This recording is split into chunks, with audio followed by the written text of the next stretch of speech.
Hello friend, welcome to my YouTube channel. Once again I have come with very important thing कि आज UPPCS के अलावा NTPC RRB का भी exam हुआ है, वो भी लेवल 5 का।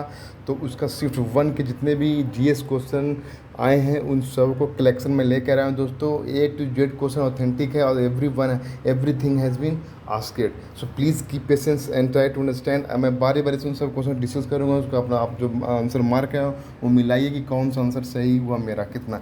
ठीक है दोस्तों, तो बिना देर के हुए मैं बताता हूँ। सबसे पहला जो क्वेश्चन था आर्टिकल 76 दोस्तों, ये बात मान लीजिए कि पिछले 4 और 6 के बनस्पत ये ईशान क्वेश्चन आया था। तो सबसे पहला क्वेश्चन था आर्टिकल 76 का विषय वस्तु क्या है दोस्तों। तो आप जानते होंगे आर्टिकल 76 में भारत के महान न्यायवादी की नियुक्ति की बात कही गई है, जो राष्ट्रपति करता है। ठीक है, तो भारत 76वां ये हो गया।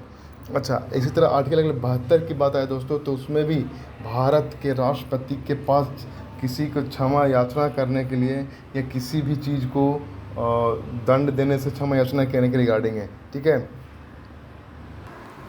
दोस्तों, आपकी इन्फॉर्मेशन के लिए एक और बता दूं कि ये जो भारत के महान्यायवादी अभी के वेणुगोपाल हैं, जो 15वें अटॉर्नी जनरल है। उसी तरह एक सॉलिसिटर जनरल भी होता है जो अभी तुषार मेहता है। तो ये आपको जानकारी के बता दूं। उसी तरह पूछा है आर्टिकल 98 किससे संबंधित है दोस्तों। आर्टिकल 98 है, ये देखिए आर्टिकल 98 ये किससे संबंधित है। तो आर्टिकल 98 संसद के प्रत्येक सदन में एक अलग सचिवालय कर्मचारी होगा, उसके रिगार्डिंग है। तो ये हो गया आर्टिकल 98। अब बात आती है राजधानी की। थोड़ी इजी क्वेश्चन डाला है कि फ्रांस की राजधानी क्या क्या है, तो पेरिस है। और रवांडा की राजधानी, ये देखिए थोड़ा टफ कर दिया है कि रवांडा की राजधानी क्या है, तो वो है किगाली। क्या है किगाली। ठीक है, इसको आप याद रखिए। अगला क्वेश्चन है कि टोक्यो ओलंपिक में इंडिया का रैंक कितना था।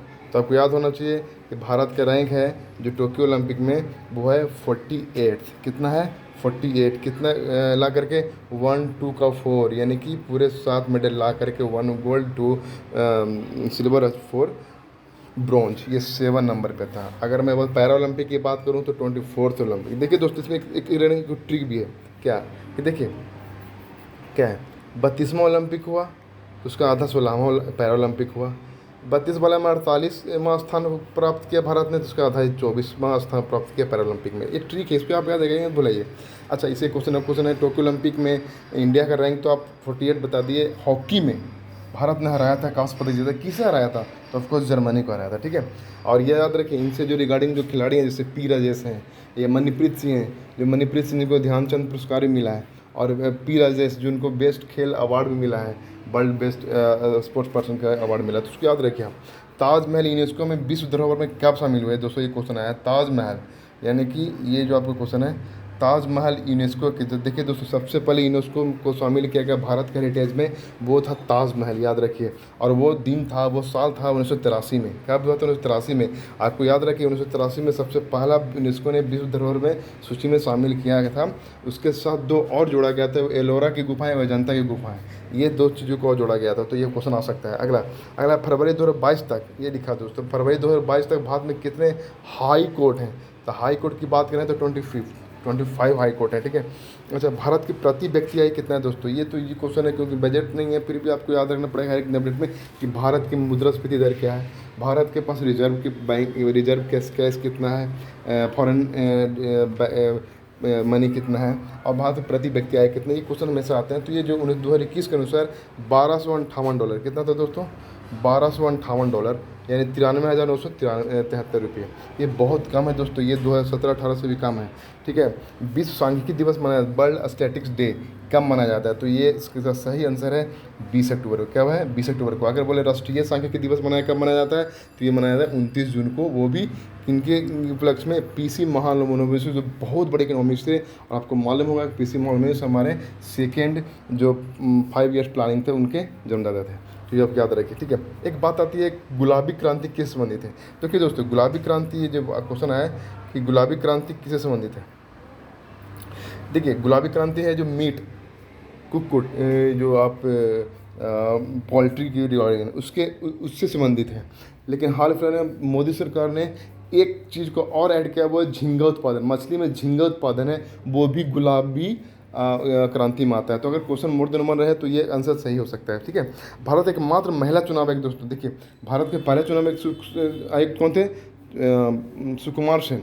लेकिन पहला महिला एक चुनाव में कौन थे, वो था एस रामा देवी, ठीक है, वे थी एस रामा देवी, बहुत ही सम्मानित महिला थी। अगला बात है फर्स्ट ज्ञानपीठ पुरस्कार क्यों नहीं मिला दोस्तों, ये this is very easy question, क्योंकि जब भी आप पढ़ना स्टार्ट करते हैं लुसेंट या जीके, तो ये सबसे पहले क्वेश्चन आपको याद रखना पड़ता है।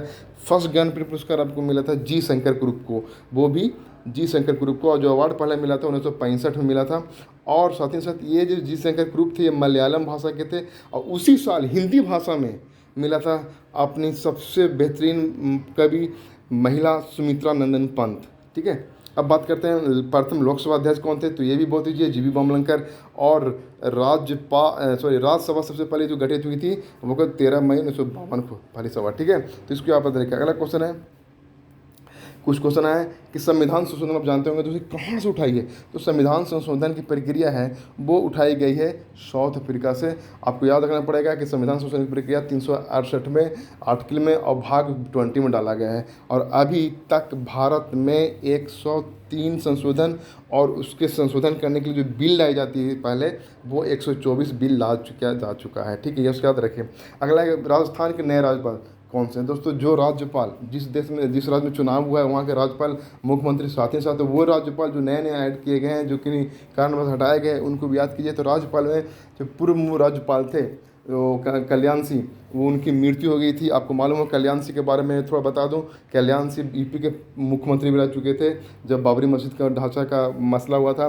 दूसरी बात ये थी कि बहुत ही सम्मानित व्यक्ति थे यूपी में, और साथ ही साथ वो यहाँ के भी राज्यपाल थे, यानी राजस्थान के राज्यपाल थे। उनके मरणोपरांत उन्हें पद्म विभूषण दिया गया है 2022 का, यानी कि 2021 का 2022 में, ठीक है, तो इसको याद रखिए।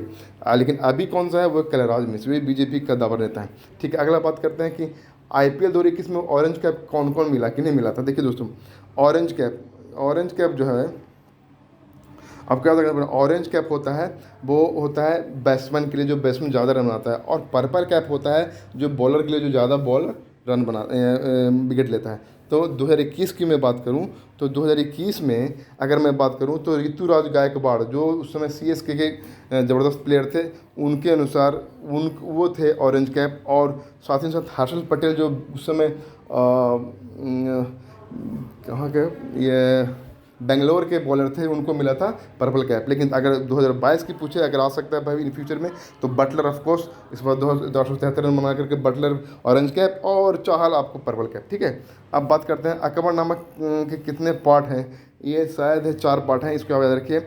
और साइंस के थोड़ा क्वेश्चन आए थे मेरे जहाँ तक कलेक्शन हुआ अपने दोस्तों के साथ, B7 की कमी से कौन से रोग होते हैं, विटामिन 7 यानी विटामिन B के 7 पार्ट से कौन से रोग होते हैं दोस्तों याद रखिए, विटामिन E के और विटामिन B7 5, इसको याद रखिए, हमेशा पूछता है। तो ये B7 के रोग होते हैं बाल झड़ना, गंजा होना, और गंजा साथ साथ चर्म रोग भी होते हैं, स्किन डिजीज, तो उसको आप याद रखिए।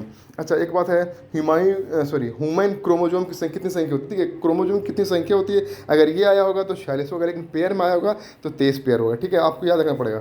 अगला है हाउस फ्लाई, जैसे घरेलू मक्खी होती है, उसका साइंटिफिक नाम क्या है, तो उसका साइंटिफिक नाम है मस्का डोमेस्टिका लेनेस, ठीक है, इसको याद रखिए। अगला बात होती है कि सूखा रोग, आप जानते हैं किसकी कमी से रोग होता है, सूखा रोग ये है, ये आया क्वेश्चन दोस्तों, सूखा रोग किस कमी से रोग होता है, तो विटामिन D, आपने सुना होगा रिकेट भी उसी सूखा रोग के अंतर्गत आता है। फर्स्ट टेस्ट ट्यूब बेबी दोस्तों आपको याद रखना पड़ेगा, फर्स्ट टेस्ट ट्यूब बेबी। अच्छा, अब बात करते हैं कि IVF तकनीक क्या है, तो IVF तकनीक के थ्रू, तो IVF तकनीक होता है इन विट्रो फर्टिलाइजेशन। तो इसके थ्रू पहला जो टेस्ट बेबी है वो लुइस ब्राउन 1978 में इनको आया था 25 जुलाई को, ठीक है। कोशिका भित्ति किसमें पाई जाती है दोस्तों, ये तो सब जानते हैं, कोशिका भित्ति है जो जीवाणु एवं वनस्पति में पाई जाती है, इसको याद रखिए, ठीक है।